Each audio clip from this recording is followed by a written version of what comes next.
Bonjour tout le monde, j'espère que vous allez bien.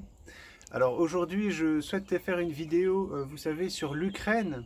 J'ai vu qu'il y avait un certain nombre de mouvements de troupes en Ukraine, aussi bien de la part des forces ukrainiennes et de l'OTAN d'un côté, que de l'autre côté des mouvements de troupes de la part de la Russie. Et vous savez, là je suis aujourd'hui dans une cabane de chasseurs, voilà, en éclaireur. J'ai une vue sur les champs devant moi. Et je souhaitais échanger avec vous sur ce que je vois, lorsque je regarde ces informations que j'ai sur l'Ukraine. Et voilà, vous en avez peut-être certaines. J'ai regardé de manière simplement générale. J'ai vu que les Russes avaient apparemment amené des chars de leur côté de la frontière. J'ai vu que les Américains avaient envoyé des avions, une partie de leur flotte, des bateaux dans la mer Noire. Et du coup, quand je regarde cela me fait penser, vous savez, à deux signes dont je vous ai déjà parlé. Le premier concerne les États-Unis, parce que ce conflit, vous savez, la Bible nous parle, nous dit qu'avant le retour de Jésus-Christ, on entendra parler de guerre et de bruits de guerre. Et ces bruits de guerre concernant l'Ukraine me font penser, voilà, qu'il y a toujours cette compétition, même si elle est restée, voilà, oubliée pendant quelques années, elle revient, cette compétition qu'il y a entre les Russes et les Américains qui dominent tout et les Russes qui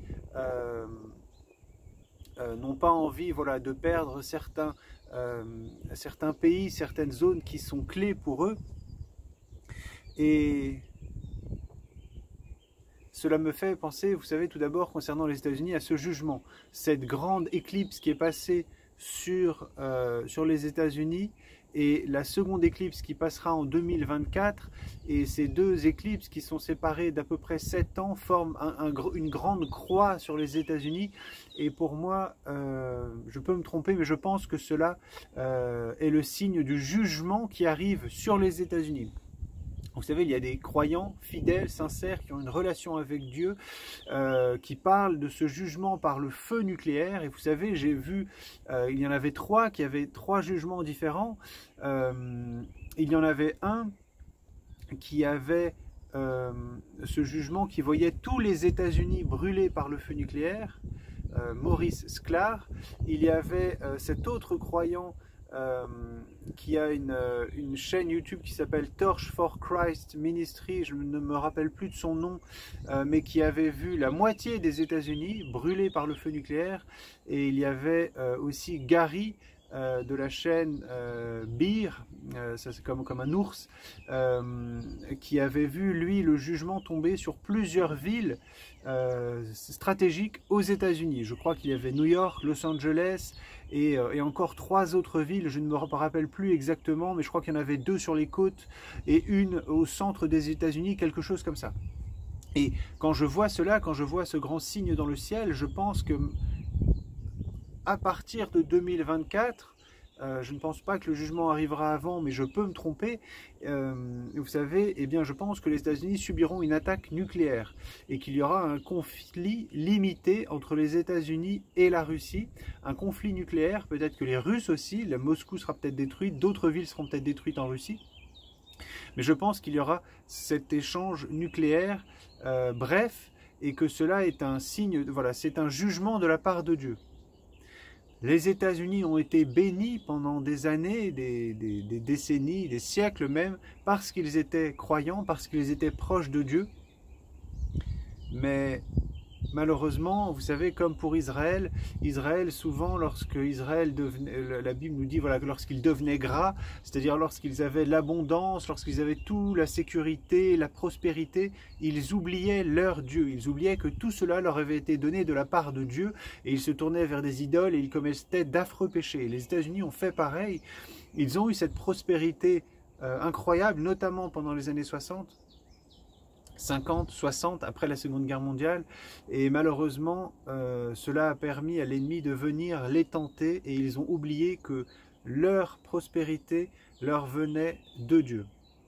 Et aujourd'hui, voilà, ils essayent de mettre en place des lois anti-croyants.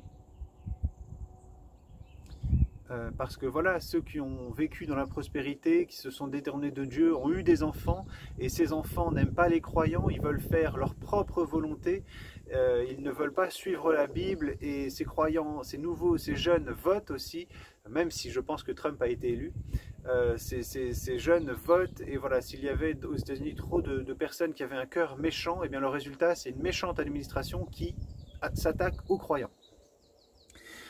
Tout reste dans les mains de Dieu, et j'ai foi que même après le jugement de la part de Dieu, Dieu pourra, vous savez, aider.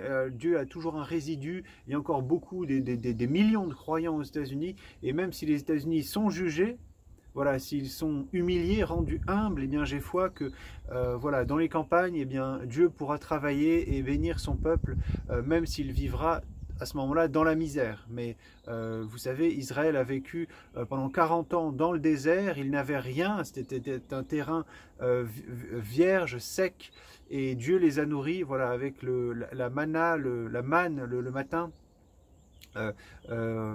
Et il leur a donné de l'eau, il a ouvert de nouvelles sources. Donc même si les États-Unis, après le jugement, vivront dans une misère terrible, j'ai foi que Dieu pourra travailler avec eux et les aider. Tout reste possible. Et donc ça, c'est la première chose quand je vois, vous savez, ce conflit avec l'Ukraine. Et il y en a une seconde, c'est au sujet de la Russie. Et la Russie, vous savez, j'ai partagé avec vous ces vidéos, et je pense que la Russie, ce que j'ai vu, c'est... J'avais fait cette vidéo Scandinavie, attention au feu, avec Poutine en image. Et vous savez, je pense que la Russie pourrait prendre la Finlande pour elle, brûler par le feu la Suède, et voilà, laisser la Norvège à moitié brûlée par le feu sans toucher à l'Islande. Et voilà, je ne sais pas ce qui arrivera aux pays baltes, mais voilà, j'avais eu ce message d'une guerre en Europe. Je me rappelle que j'avais prié l'Éternel et je lui avais demandé merci Seigneur, ok, merci, tu m'as montré des choses concernant Israël, tu m'as montré des choses concernant les États-Unis, mais qu'est-ce qui va arriver en Europe? Et j'avais eu ces signes ensuite que j'avais partagé avec vous, et donc quand je vois l'Ukraine, cela me fait penser à ces signes que l'Éternel m'avait donnés sur le nord de l'Europe, en sachant que je ne sais pas, voilà, je n'avais rien eu sur l'Ukraine, mais je vois tout à fait, il est tout à fait possible qu'une guerre éclate et que la Russie prenne l'est de l'Ukraine jusqu'au fleuve. Donc on verra ce qui se passe, en sachant que vous savez, de manière générale, ce conflit au nord de l'Europe, pour moi cela vient de l'ennemi aussi. Alors c'est un jugement notamment par exemple sur la Suède qui serait brûlée par le feu, parce que eux aussi martyrisent les croyants, alors pas comme en Chine, mais ils se sont méchamment détournés de Dieu. Et vous savez, c'est en Suède où beaucoup de gens se font mettre des puces sous la peau, c'est-à-dire c'est une image déjà, je pense, que ce qui va arriver à la fin des temps, ces personnes qui prendront la marque de la bête. Et s'ils font cette image de prendre une marque, eh bien je pense que l'image du jugement qui arrivera arrivera aussi sur eux. Et vous savez, quand Jésus-Christ revient, il va brûler par le feu l'armée qui se trouve en face de lui, et probablement il va nettoyer de la terre tous ceux qui ont la marque de la bête. Eh bien, si voilà, la Suède fait à sa petite échelle voilà, un monde...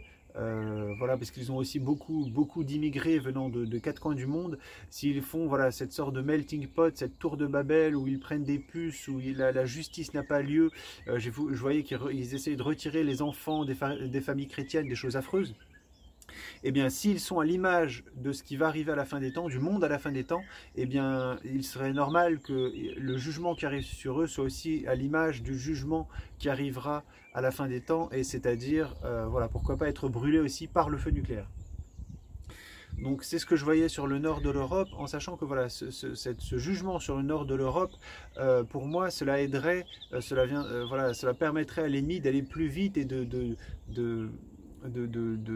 pousser à cette nouvel empire romain. Je pense que les choses reviendront à l'état duquel elles étaient au moment du départ de Jésus-Christ, lorsqu'il a été ressuscité, qu'il est monté au ciel. Je pense que pour son retour, les choses reviendront de la même façon, et notamment sur le fait qu'il y ait un empire romain autour de la Méditerranée et que l'Union européenne, peut-être pas demain, mais dans 10 ans, 20 ans, 30 ans, eh bien, se tourne voilà, face à une union méditerranéenne au lieu d'une union européenne, surtout s'ils perdent les pays du nord de l'Europe, en sachant que je me dis que c'est aussi pour ça, vous savez, qu'ils favorisent beaucoup l'immigration. À l'époque, l'Empire romain avait été voilà,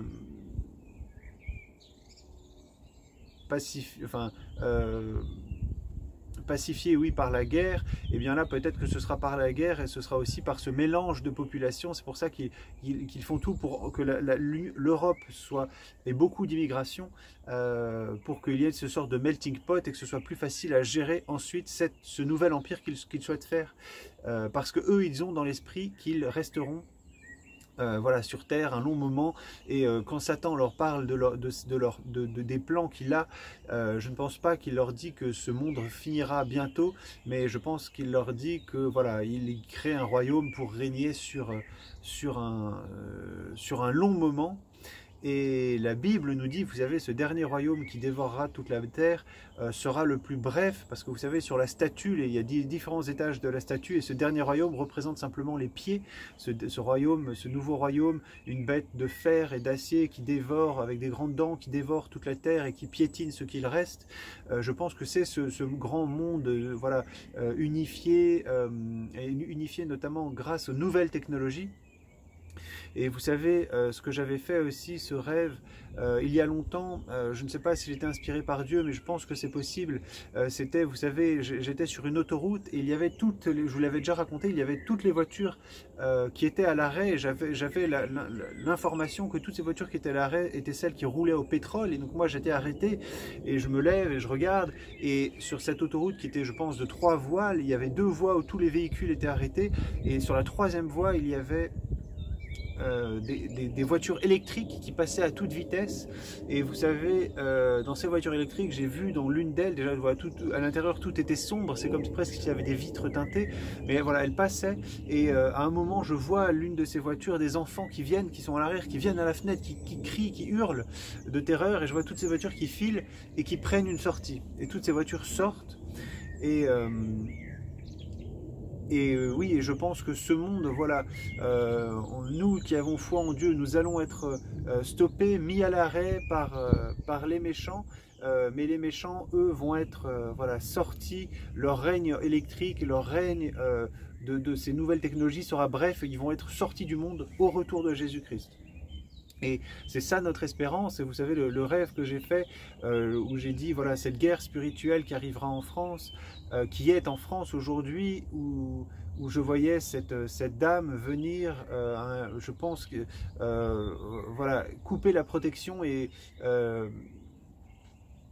l'ennemi avait voilà, la protection étant enlevée, le bouclier de protection étant enlevé, l'ennemi avait autorité pour tout détruire, et le seul refuge qu'il y avait ensuite, c'était le Seigneur. Mais pour aller au Seigneur, il fallait voilà, vider notre or, d'autres choses, l'aspect politique aussi. Il fallait simplement voilà, tout abandonner pour aller trouver refuge en lui, dans sa présence, dans sa montagne. Et bien, je pense que c'est voilà, ce qui va arriver. Nous allons être au devant de grandes difficultés. Quand je vois l'Ukraine, je me rappelle que voilà, le monde va être au devant de grandes difficultés, et le seul refuge qu'il y aura, ce sera de trouver refuge dans le Seigneur.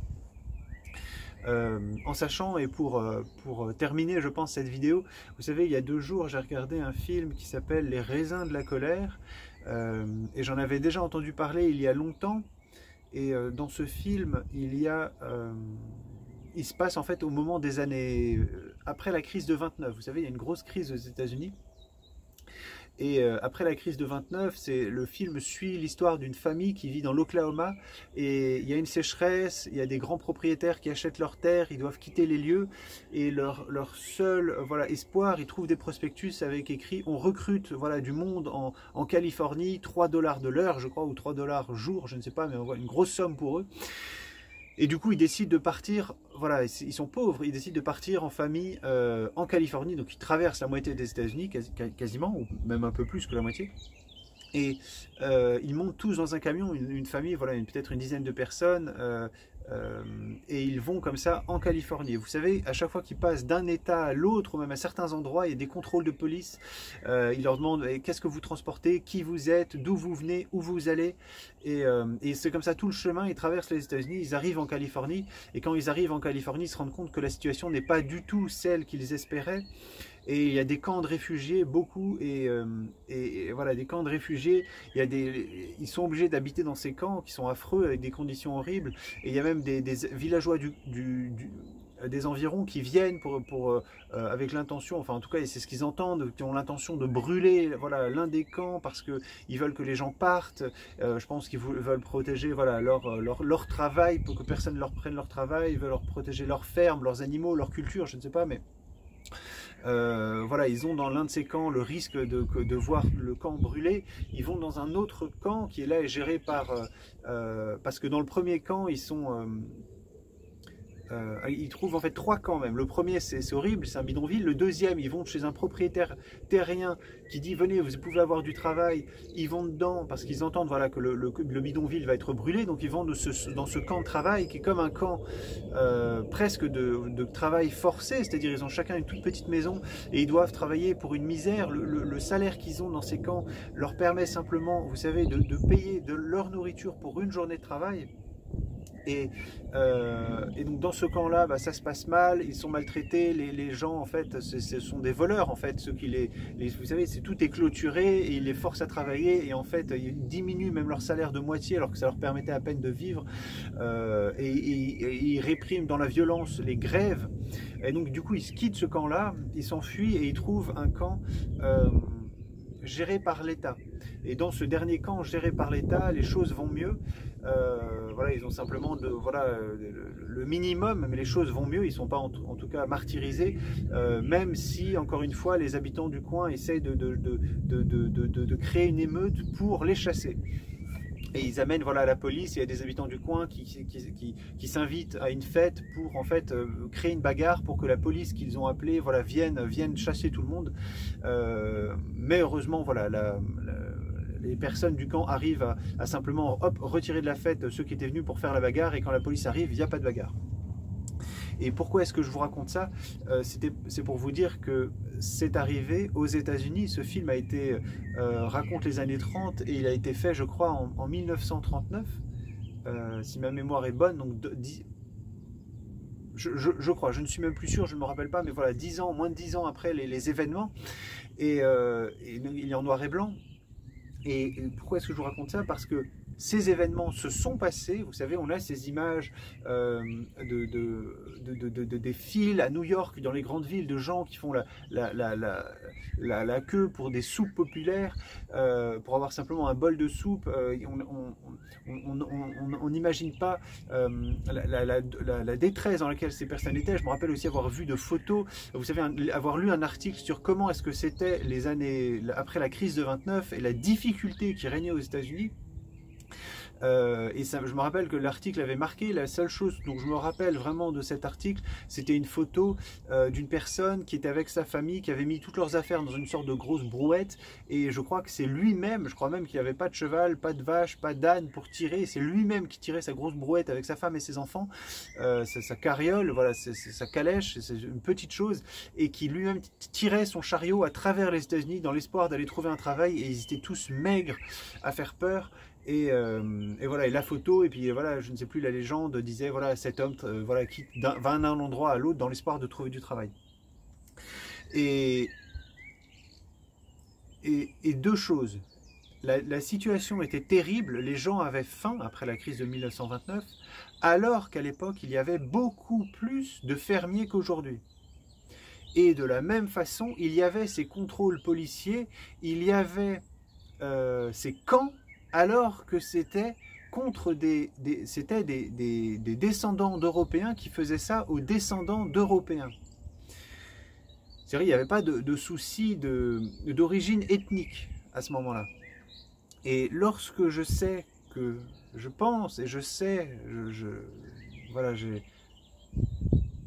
cette conviction en moi que le jugement arrive sur les États-Unis et que lorsqu'il arrivera, il y aura une crise cataclysmique.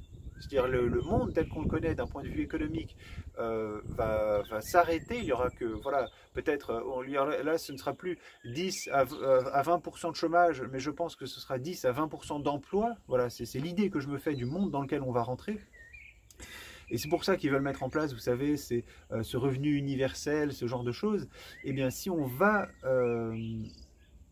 voilà, s'il y a cette grande crise, eh bien là, avec les agriculteurs aux États-Unis, mais aussi en Europe, où il y en a 10 fois moins, 20 fois moins qu'à l'époque, et ce sont des agriculteurs en plus, vous savez, qui font des grandes parcelles de céréales ou de maïs, mais voilà, en cas de sécheresse, c'est beaucoup plus fragile. Et, et, euh, et même ces agriculteurs, vous savez, ils ont même plus de potager, ils font leurs courses aussi en grande surface. Eh bien, voilà, les hommes à l'époque faisaient eux-mêmes leurs ustensiles, leur culture. Et si la crise arrive, eh bien, la situation va être beaucoup plus dure, je pense, même peut-être pour nous en Europe. Voilà, on vit dans l'abondance, on ne s'en rend pas compte. Et l'autre aspect, donc il va y avoir cette question de la famine, mais l'autre aspect qui va être aussi très dur, c'est le contrôle qu'il y avait à l'époque policier, ces contrôles de police, c'est quand ils faisaient ça entre descendants d'Européens. Mais là, il y a en plus la question des origines ethniques qui sont différentes, des personnes de différentes couleurs de peau, et que là, ça pourrait créer encore plus de grands troubles. Vous savez, quand ils venaient, voilà, les gens du village venaient avec des barres, des barres de fer, de je sais pas quoi, des torches pour brûler les bidonvilles entre descendants d'Européens. Qu'est-ce que ça va être quand, voilà, par exemple aux États-Unis, mais aussi en Europe, il va y avoir des personnes de différentes communautés qui vont s'affronter. Voilà, je pense que ça va être terrible. D'autant plus que le système à ce moment-là, aujourd'hui, sera beaucoup plus fort, même si on n'a pas l'impression que le système ne l'était à l'époque, parce que aujourd'hui, ils ont en plus les moyens électroniques pour nous surveiller, pour contrôler tout. Ils veulent pousser au maximum pour qu'il y ait tout ce contrôle électronique sur la population. Vous savez, avec tout, voilà, en faisant tout électronique, des caméras de sécurité partout, un passeport vaccinal, surveiller les réseaux sociaux et une autre chose aussi, si jamais il y a cette grande crise économique, éliminer les monnaies papier. Voilà, peut-être mettre fin à l'euro, mettre fin à différents dollars et aller vers tout ce qui est monnaie électronique. Et s'ils vont vers cela, il y aura beaucoup plus de contrôle sur nous les croyants. Et j'ai peur, voilà, que la situation actuelle, enfin la situation qui arrive, soit beaucoup plus dure que ce qu'on connaît aujourd'hui.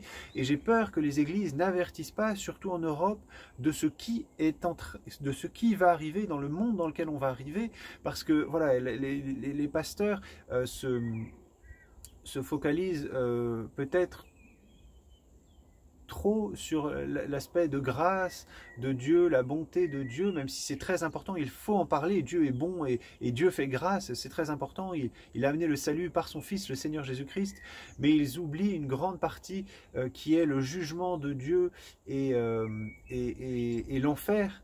Et vous savez, s'ils prêchent uniquement la bonté de Dieu et le paradis, eh bien, dans les moments difficiles, les gens ne comprendront pas que ce qui arrive dans le monde, c'est un jugement de la part de Dieu.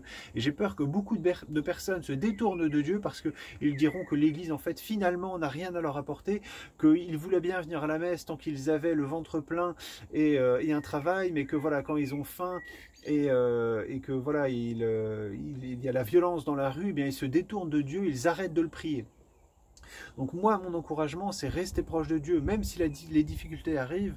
Et voilà, faites de votre mieux pour rester proche de lui. Vous savez, encore une fois, comme dans mon rêve, le seul lieu de refuge, le seul lieu sécurisé, ce serait d'être avec lui dans sa grotte, dans sa montagne. Vous savez, sous la Bible nous parle de sous ses ailes, voilà, sous sa protection. C'est là où il y aura le refuge.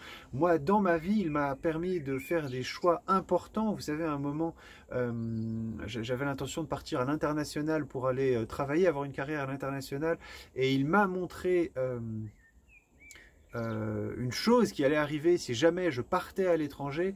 Et quand j'ai vu, voilà, c'était en fait la perte d'un proche, et quand j'ai vu voilà, la douleur que j'aurais éprouvée à l'idée de la douleur de la perte de ce proche et comparé à ce que m'aurait apporté cette carrière à l'international, dans mon rêve, quand j'ai vu cela, je me rappelle, dans mon rêve, à la fin de mon rêve, de ce rêve-là, j'ai prié Dieu et je lui ai dit, non Seigneur, pourquoi est-ce que tu m'as pas averti, s'il te plaît, préviens-moi avant.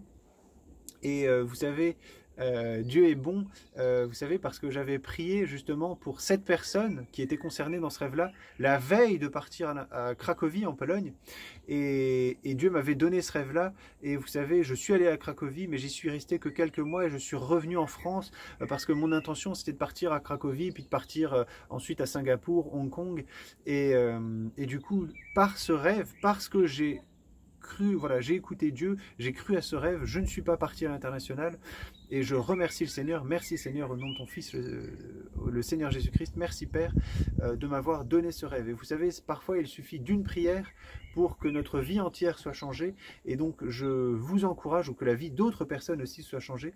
Donc je vous encourage dans les temps qui arrivent, même si la difficulté est grande, au contraire, voilà, à vous rapprocher de Dieu, à le prier et parfois lui demander conseil sur une chose, voilà, peut faire une très grande différence, encore une fois, dans la vie d'autres personnes et dans votre vie.